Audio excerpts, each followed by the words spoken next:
C'est toute une journée avec un programme qui est fait pour apprendre. C'est une journée où on va réfléchir ensemble, puis espérons que tous les professionnels ici, puis on en a des tonnes, vont repartir avec plein de nouvelles idées puis plein de nouvelles perspectives sur la propriété intellectuelle puis comment mieux faire le métier. Pourquoi je suis là, mon intérêt d'être là, c'est qu'en fait, je me rends compte avec le temps, puis ça fait 10 ans qu'on travaille avec des startups, c'est qu'il y a beaucoup de startups qui, malgré le fait qu'elles développent des choses très, très innovantes, ne pensent à la propriété intellectuelle que quand ça devient un enjeu. Donc, si elles veulent aller à l'étranger, si elles pensent aller en Chine, par exemple, si elles pensent commercialiser ou s'il y a des compétiteurs qui les veulent.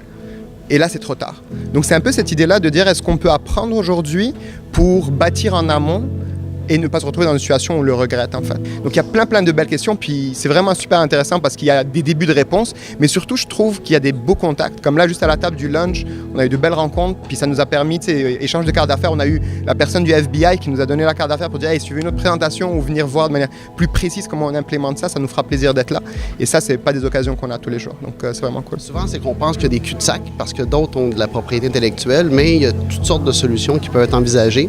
Et c'est ce que je viens apprendre aujourd'hui pour aiguiser les connaissances sur ça. Donc avoir cette connaissance-là te permet de dire est-ce que je vais dans le secret et la protection ou est-ce que je m'en vais au contraire dans l'ouverture et la protection aussi en fait. Donc c'est des questions super intéressantes. Mais il faut y penser dès le début, il faut être au courant, il faut éduquer les gens.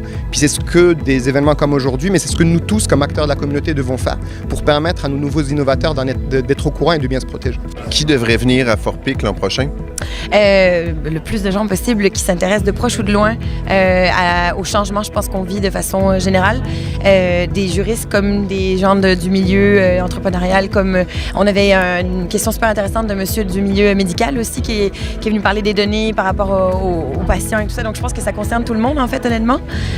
Donc j'encourage vraiment n'importe qui a un petit peu de curiosité par rapport à ça à venir.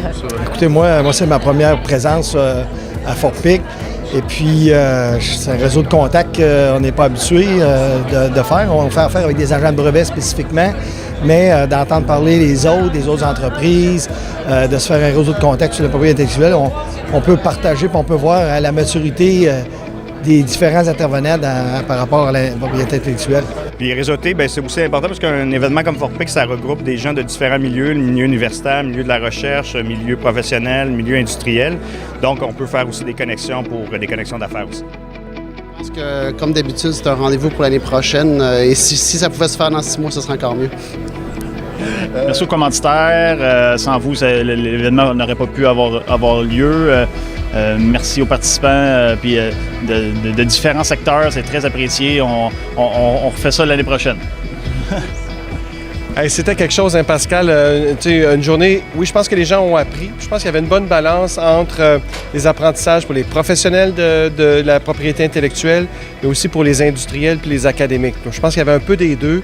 Puis je pense qu'il y a eu beaucoup de aha moments là, très forts. Je pense que au niveau de la protection de la propriété intellectuelle, au niveau de la cybercriminalité, au niveau de la protection physique contre le vol des trade secrets, des secrets d'État, des secrets industriels.